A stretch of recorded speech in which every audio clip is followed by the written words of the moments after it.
میں نے کہا میں اپنی راہ کی نگرانی کروں گا تاکہ میری زبان سے خطا نہ ہو۔ جب تک شریر میرے سامنے ہے میں اپنے منہ کو لگام دیے رہوں گا۔ میں گونگا بن کر خاموش رہا اور نیکی کی طرف سے بھی خاموشی اختیار کی، اور میرا غم بڑھ گیا۔ میرا دل اندر ہی اندر جل رہا تھا، سوچتے سوچتے آگ بھڑک اٹھی۔ تب میں اپنی زبان سے کہنے لگا، اے خداوند، ایسا کر کے میں اپنے انجام سے واقف ہو جاؤں، اور اس سے بھی کہ میری عمر کی میعاد کیا ہے، میں جان لوں کہ کیسا فانی ہوں۔ دیکھ، تو نے میری عمر بالشت بھر کی رکھی ہے، اور میری زندگی تیرے حضور بے حقیقت ہے۔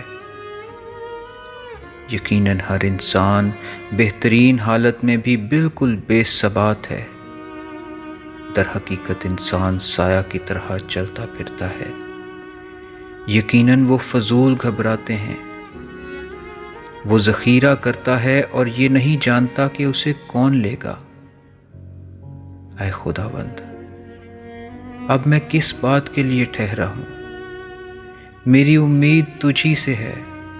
مجھ کو میری سب خطاؤں سے رہائی دے۔ احمقوں کو مجھ پر انگشت نمائی نہ کرنے دے۔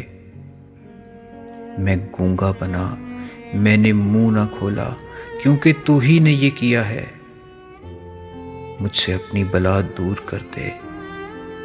میں تو تیرے ہاتھ کی مار سے فنا ہوا جاتا ہوں۔ جب تو انسان کو بدی پر ملامت کر کے تنبیہ کرتا ہے تو اس کے حسن کو پتنگے کی طرح فنا کر دیتا ہے۔ یقیناً ہر انسان بے ثبات ہے۔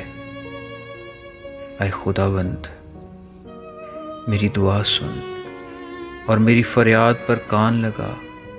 میرے آنسوؤں کو دیکھ کر خاموش نہ رہ، کیونکہ میں تیرے حضور پردیسی اور مسافر ہوں، جیسے میرے سب باپ دادا تھے۔